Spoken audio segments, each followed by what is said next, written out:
without further ado, welcome back to the S3 podcast. I am Wooly in the yellow hat, and the clean cut dude is Mike Sanders. We're glad that you're here. We got some new semi-fancy Amazon microphones, so hopefully these things work out. And today we are going, what are we talking about? We're talking about EV ownership and Teslas, but we're kind of going to hit it from the fact that we've had like a handful of friends and peers in this industry that have bought these things, people that are enthusiasts, people that come from other fast cars, and it ain't really panning out. So we're just going to kind of talk about that a little bit. First of all, we would like to send a shout out to Mackin Industries, which you may better know as like Ray's Wheels, for example. They're not like an official podcast or official sponsor of this podcast, but they are like a partner with S3 Magazine, and we could not do this stuff without them. So just about 20 seconds ago, we figured, what the hell? We'll throw them on here and show them some love. You already know Ray's Wheels are badass, and they help us make content like this. So please support those guys. They're rad. Anyway, this whole conversation kind of sparked because you sent me a text. All right, so your neighbor had an M4, a white M4. It was pretty clean. It was lightly modified. It was a good everyday vehicle. And what, about a year ago, 2 years ago? When did he buy his Tesla? About a year ago. He was kind of getting bored with the car. And he's a cool guy. He's a car guy. Kind of a casual car guy, more of a businessman who happens to like fun, fast cars. It was a lightly modified M4. It wasn't automatic. That was my only knock against it. Other than that, it was a very fast, very fun, very clean and cool car. About a year ago, he went and traded it in for a Tesla Model S. I think it was the P100D. So it was one of the bad boys, one of the fast ones, basically right under the plaid. He let me drive it too. It's stupid fast, fun, cool car and everything. And he was really excited about it. He drives into the city, into Atlanta every day for work. So gas was just killing him. He needed something that was just more economical, made more sense for him.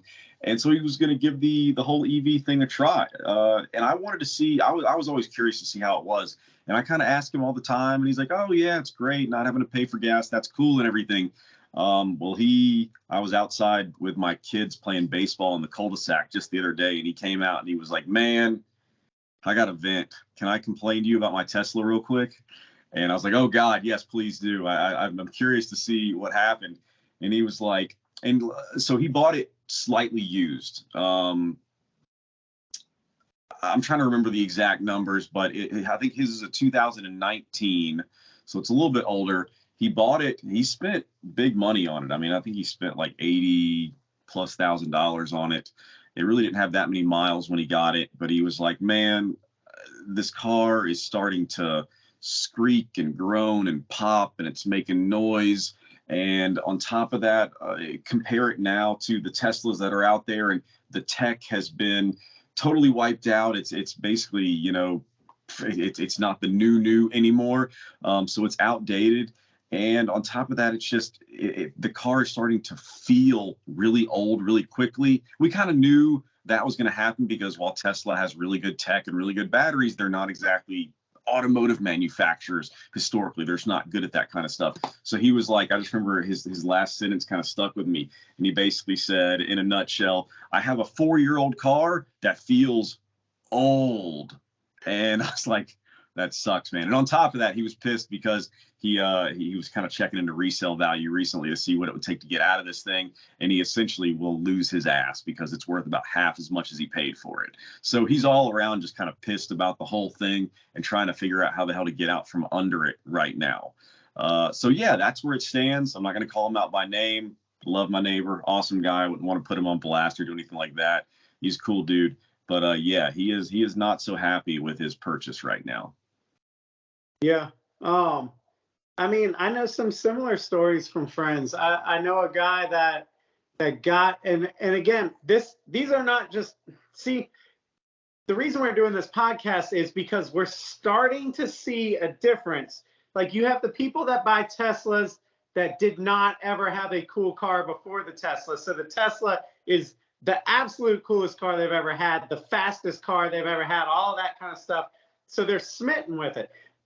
We're not talking about those guys. We're talking about the guys that are car enthusiasts that have had all sorts of different modified cars throughout their life, and then got the Tesla because it just sparked their curiosity. I mean, I get that. Before this went all political, like I was looking at different EVs saying, man, should I get some ownership experience? You know, this stuff is new stuff coming in. It's kind of exciting. I don't know yet. And so some of my friends went out and got it. One of them drove this thing across the country, and you know, it's probably a little over a year ago when I asked him about it, I was like, hey man, so how's the Tesla? And he was like, yo, I love it. It makes every other car feel archaic that I've ever had. You know, he still has a Lotus. He had a supercharged 350Z. Some of y'all probably know what I'm talking about. Again, I'm not going to put him on blast, but like he's driven a wide variety of cars. And he was like, I love the thing, man. It's absolutely great. It's so sharp, so responsive. It makes everything else feel like you're driving with a condom on, you know? And it was like, okay. But I believe he sold that car now. If he hasn't, he darn sure doesn't talk about it. And the thing is, those feelings, it's kind of like Coke, I would imagine. Like it hits hard.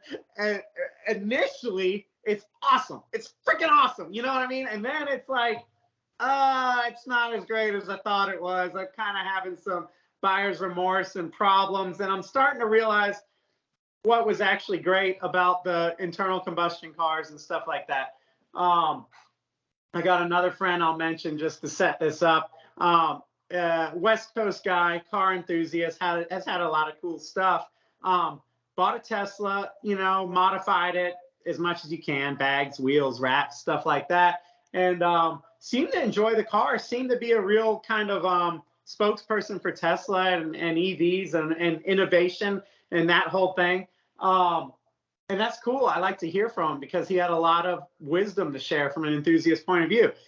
Anyway, he sold that car maybe 6 weeks ago or so and got a Cayman GT4, you know, and we need to have him on here. And he offered to do it just to see, hey, is there any looking back? What do you miss about the Tesla? I'm curious. He hadn't really answered that, but I know he's loving the GT4, right? Like, so the interesting thing here is that car enthusiasts that have had, you know, whatever, the funds to go and kind of explore this stuff, a lot of them are coming back. And I think we're going to see more and more of that. Again, I'm talking about the car enthusiast owners. I'm not talking about the regular Joe Schmoes that have never had a cool car before, because see, they don't have the perspective. They don't know what they're missing. If your previous car sucked and it was like a crossover or so, I don't know, if it was just a whatever car and then you got yourself a Tesla, of course you're going to love that. But what it seems like the Tesla is missing is a couple of things. One, you know, that engagement, man, that driver connection that we talk about, and it sounds real poetic and romantic, and you get the techie thing, and the techie thing is awesome while it's the new shiny thing that you have and it's got your attention, but after a while that fades. And if the connection to the car isn't there, the love affair with it isn't there. You don't feel like keeping it. The second thing, which I'll let you talk about because you mentioned it, you know, we always compare EVs to cell phones. And it seems now that we're getting more into this, that is the way it's going to go. Your car is not worth much and it's obsolete. Yeah, that's very, very true. And let's face it, I mean, these new EVs, they are more like traditional electronics than they are actual automobiles. And just like every computer, TV, phone, whatever other electronic you want to mention out there, because they're changing so rapidly and because of just the way electronics are and how they're not really meant to last that long from the get-go, that's kind of what's happening with these things. Is it's more like a recycle program. Instead of having a car and being like, oh dang man, I got 300,000 miles on this Tundra, it's going to be a lot like, well, this car's 5 years old now, this thing is old and outdated and it's not good anymore, I need to trade it in and get something else. And that's a real problem, especially when you consider how much, I mean, cars in general, but especially EVs cost. Like that will be a catastrophic event if we go full EV and then realize these things only last 5, 6, 7 years, and then you got to trade in and get a new one. That's a problem that most Americans, most people in the world, flat out can't afford. I hope that's not the case, but it kind of feels like it might be. I mean, it's too early to tell, but the telltale signs are there. Yeah. And I know, before you young kids just jump up and call us boomers, man, y'all need to listen for a second, because that's not the way, whatever, the corporate world has groomed you guys, the younger guys, to think like that, dude. And that's not the way. In the 90s, when y'all weren't here, or when you were in diapers, car manufacturers, they sold their reliability. They sold the fact that their cars would go 300,000-400,000 miles, that you could work on them. You could wrench on these things in your own garage. Like, that was what was of value to people in the 90s. And now they've somehow groomed you guys into monthly contracts, monthly payments. And again, you guys really need to listen to Mike when he's saying these cars, EVs, are more of an electronic device than they are a machine. And that is a huge, huge difference. A machine, you can change components. You can renew a machine to a certain extent. An electronic device, whether it's your EV or your computer or your stereo, or people still do stereos, like, those things shit the bed. They're done. You know what I mean? You cannot fix them. And historically, with electronics, you have a huge depreciation curve that never really comes back up, right? Like, I mean, think of home stereos back in the day, man. People spent big money to have the latest and greatest home stereo. And then 3 years later, that shit was obsolete. You know what I mean? And there was something that could do more for a third of the price as that was. Computers are the same way, man. You spend a bunch of money on a new Mac now, and in 4 years, your freaking apps don't work right because they didn't make the update for your computer, and your computer's not worth anything. New computers are even more expensive, and you're just stuck in this situation where you're like, so I guess I just got to get a new one. And again, you guys that like to jump up and call boomer or whatever, like, you've been groomed to think that that's the way it is. That's the way they're making it for their profit, to keep you in a monthly note for the rest of your God-given lives. I mean, these guys are trying to get you to pay extra per month for your seat heaters. Come on, you got to stand up and say no at some point. Yeah, I mean, perfect example. Everybody's got them. Everybody loves them. Phones, cell phones. Think about what iPhone was out 6, 7, 8 years ago, and think about how outdated and archaic that phone is now, and how if anybody has it, you're like, oh shit, you still have that thing? It's still running? Are you sure? Let's not forget about all the tricks and bullshit that a lot of these companies have played. Like, it was all conspiracy theory when we were all like, man, I feel like my phone got an update overnight, and now the battery charge doesn't last as long. Oh, that's conspiracy. Nope, it's actually true. Apple was sending out updates that were killing our batteries because they simply wanted you to buy another phone. When it's an electronic, the owner of that electronic, the owner of that software, they make money off of the software. That's what they're trying to do, and they're going to continue to do so. And it's going to be the same thing. And oh my God, can you imagine how irate people are going to be if they send an over-the-air update that starts killing that super expensive lithium battery that's in the car? But you know what? We know that companies are greedy, and someone will pull that shit. Someone will do it. Yeah, I mean, look, when your cell phone starts to crap out, you see these people with the old iPhones and stuff, and they're always like trying to find a charger. Like, that's going to be you in your car, always stopping to find a charger. Oh, I got to pull in here and charge my car. Let's just get a coffee or something. It's going to be annoying as shit.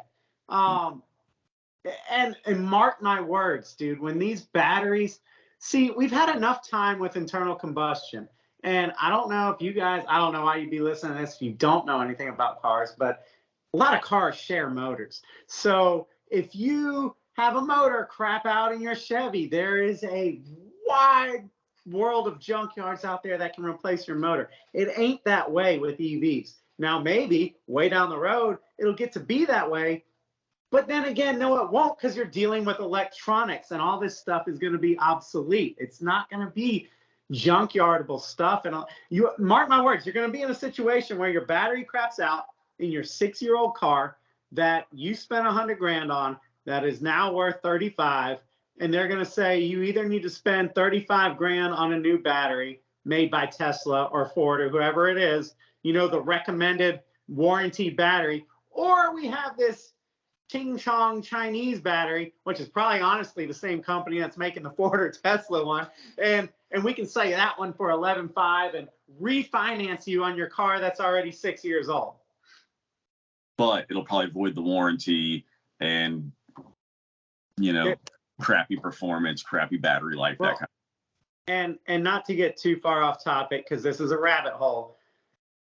If you're going to make EVs work and you're a car manufacturer, it is all about getting that battery back. At least right now in the game, those minerals are very, very valuable. You need to get that battery back so that you can recycle it and put it in the next car. So the entire game is going to change. In the past, if they sold you a Ford or Toyota didn't care what you did with that car. It was yours. It was yours forever. Like, you know what I mean? Like, good luck.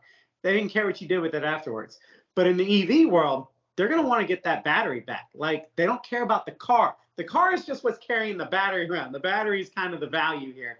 And and they're going to need to get that back, which means this is going to turn into a cell phone type of situation where they want to lease you the car, get you in a monthly payment that includes the car or whatever, and then you just turn it in every, 36 months or whatever it is for the new one.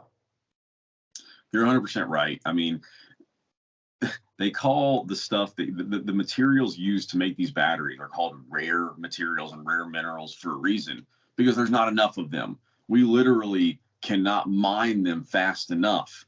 I mean, and that's with only EVs being what, 5-6% of the total market of cars, and the factories making the batteries and the mining operations mining for the lithium and everything else needed flat out can't keep up. Now I understand that they're ramping up, but ramping up an industrial arena as fast as what we're talking about is not really a plausible thing. It's not really real. So this whole idea of 2030, 2035, I think is 100% pipe dream. But because it's rare, they're hard to find and it's hard to get out of the earth. And some of them, I think like lithium is actual like poisonous. We got a lot of big problems here. It all screws up the bottom line when it comes to price because it's very expensive to do. And on top of that, you just can't make that many of them, and that's not going to work with this whole idea of treating the car like a cell phone. Like it would work if people bought an EV and you could hold onto that car the same way you would like a Toyota 4Runner, where you say, this is a good, reliable car, and I'm literally just going to have this thing for the next 300,000 miles, which is going to be 15 to 20 years, and I'm just going to drive this car. But if our theory is correct, and it's more like 5 to 8 years per car, dude, we can't sustain that. The market can't hold up with that. Yeah. Like, just to kind of go back over that, like in the past, Ford, GM, Dodge, Toyota, Honda, they're not competing for engine parts. Like there's not a competition for that. They're competing for the best engine. That is different. Now they're competing for parts, and the parts are rare earth minerals.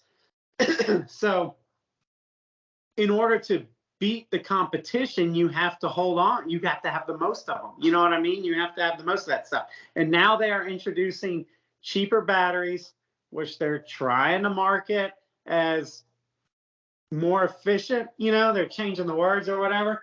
It's a cheaper battery. It's less dense. It uses less rare earth minerals, but it's not going to get you as far. It's not going to make as much power. So I think it does charge quicker, but that's another thing customers need to really pay attention to if you're looking for EVs. Like, don't think that the 2023 Mach-E is the same as the 2022. It might look the same on the outside, but have much cheaper parts on the inside to try and find more profit margin because they're losing their ass on those cars. So yeah, I just wanted to add that in there. Trying to think, is there anything else we need to say? No, I knew that this was going to be a quick topic. Again, it all spawned off of just a quick little conversation I had with my neighbor, but I thought it was interesting, because everything we hear, it's all hearsay. It's all on the internet and just kind of going off of what people say. And a lot of times it's inflammatory and it's blown out of proportion. But this was straight out of the horse's mouth from a friend of mine, a neighbor, a buddy who has firsthand experience with this. And I was interested to see that it had kind of gone the way that I was afraid it was going to. Yeah. And again, you're going to get your most real, authentic information and reviews from car enthusiasts, from people that have had other interesting cars in their life. And the reason we're mentioning this is because there's enough to be a trend in the data now. We're seeing the guys that jumped out and bought it to kind of, get the ownership experience are going, hey, it ain't great. I enjoy not buying gas, but I'm missing my old car. I'm not enjoying the resale value. And the car, in Tesla's case, kind of built like IKEA furniture, it sounds like. So. Yeah, I mean, and theoretically, you would think that the legacy automakers would kind of fix that because they're more of car makers than Tesla is. But Tesla has kind of had the battery tech and the motor tech and everything. So we'll see if that ever does balance out. But right now, it's still all a guessing game. We got companies like Toyota popping out and saying, oh, we bought a Tesla and we were just amazed at how it was engineered. And we need to engineer a platform specifically for an EV instead of shoving EV components into an internal combustion engine platform. Well, now are we talking about taking away the big positive that the legacy automakers had when it came to making good cars? Are they now going to start trying to just make cars like Tesla? And if they do, are they going to fall apart at the same rate that Teslas do? I don't know. Everything's up in the air right now. We don't know. Yeah, and to go into that Tesla article, or the Toyota dissected a Tesla, and they were, open about it, and they were like, wow, there are some things into this car that are almost alien, like just we've never seen anything like this. The way that they construct certain pieces and eliminate like components. Now, I'm not just talking about engine components. I'm talking about bracketry and stuff like that is all like molded and formed into this weird construction, engineering process and everything. And that's cool. Like, that is neat that he's doing that. But the trade-off is when you have a problem, it's a big problem because every part of the car is substantial. If you have a fender bender, it's a freaking problem. And then I don't even want to go into what insurance rates are going to do when we all go into EVs and these cars just kind of, drive themselves to a junkyard if they get in a fender bender because they've decided they're not going to, they're not equipped for the road anymore. I think when people say EV is the future, like, you need to pay attention to who's saying it, because it always seems to be the people that are trying to sell you something, the government and the car manufacturers. Car manufacturers have realized that once they sort out the mess, there's a lot more profit in an EV than an internal combustion car. Now, that profit is not going to be passed down to you guys. It's going to go to them. And they're going sorry, it's pollen season in Georgia. They're going to figure out how to get you, 5-6 year payments isn't enough anymore, man. They're going to get you into that rotation where you just stay in a Ford payment, just like we do with phones. If you're an iPhone user, you're going to get an iPhone for your next phone. If you're an Android, people don't switch. They just go in there, turn them in, get their next phone, keep paying their however much it is a month. Anyway, I guess we've kind of beat this down now. Anything else? The only thing that popped into my head is it was funny you were saying, pay attention to who was actually saying what. And it is really important to listen to the people who are more car savvy than the people who are tech savvy when it comes to this kind of stuff. Because at the end of the day, we want a car. not necessarily just a piece of tech. First and foremost, the car has to be a car. The tech is kind of the bonus, the add-on. And it's true because you see other industries doing this too. Major League Baseball right now is going through all these ridiculous, stupid rule changes to make the game of baseball shorter and faster, all because people who don't watch baseball complain that baseball takes too long to finish a game and it's boring. So people who will never be appeased and will never watch or like baseball are the ones who are complaining and making MLB change the rules. And it kind of feels like the same thing here with the automotive industry too. Listen to the people. What? Because it is. Because they're building cars for investors. Because they're building cars for stockholders and for people that don't like cars. Why would you? You know what I mean? Like, you don't make a fine bourbon for people that don't drink. You know what I mean? Like, come on, man. I think the automotive industry just needs to slowly pull their heads out of their asses and pretend, you know, some of this never happened. They've gone a little too stupid. Again, not that we should not pursue it. I think a lot of people's perception of EVs, I know I'm one of them, 2 years ago was very open. 2 years later, when it's being forced down your damn throat, you tend to resist it. I think one of the biggest obstacles for the whole EV movement right now is the fact that it's being forced. Just let it enter the marketplace. Let it shake out. I think we're going to have a fun time watching it shake out for the next 10 years. I think we're going to see a lot of people lose their ass and complain. But you know what? I mean, that's the responsibility of the customer. You got to be an informed customer, which a lot of people are not.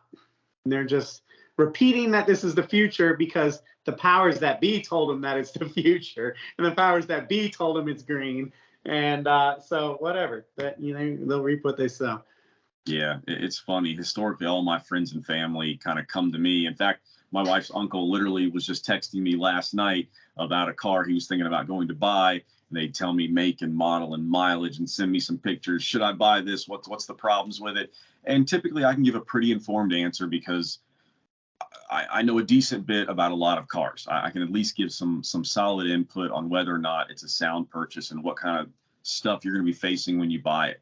When people come to me and ask what kind of EV they should buy, it's just different. Again, it's not a machine, it's not a mechanical thing, and we don't have any history on these things. So like, I know I said this a long time ago, but I wouldn't touch these first gen EVs. I guess if I had to get into an EV right now, it would be a Tesla, just because they've been doing it for so much longer than everybody else. But like, I will not be the guinea pig for a type of investment that's this large, that can go as bad as this possibly can. I just wouldn't do it. So don't ask me for advice when it comes to buying. I mean, it's going to go so bad. It's going to go so bad that it could crush an economy again. You know what I mean? But like, when we get to the point where these cars that they kind of force on us get to be 8 years old and they all start taking shits and people still owe 50 grand on them because they're in stupid 8 to 10 year loans on these things, it's gonna come down. They're gonna walk away from these loans. It's just bad news. And I'm just really glad that I know how to turn a wrench. That is a skill that is not that prevalent anymore. And I'm glad that I have it because I don't have to play this game. Dude, do you have any idea, between the two of us, how many tens of thousands of dollars you and I have saved ourselves just by doing work on our own vehicles? Basic shit. Because it's easy to do. That's what we ought to do. That's what we ought to do with this whole damn little, you know, business, is start teaching kids how to work on cars again. Here is a tire. Here's a lug wrench. You know, like, here's how you do this. You can maintain these cars, and you're probably going to need to. But whatever. All right. With that, what else? Subscribe to our app, please, if you don't already. It's freaking free. Can't make it any freer. You can get it on Apple. You can get it on Android. We also have these totally sick stickers we just made, and other stuff's coming. Still Hood, we're bringing that back. That's something we've done for, what, 15 years now or something like that. So anyway, yeah, get the app. Okay. All right, guys. Have a good night.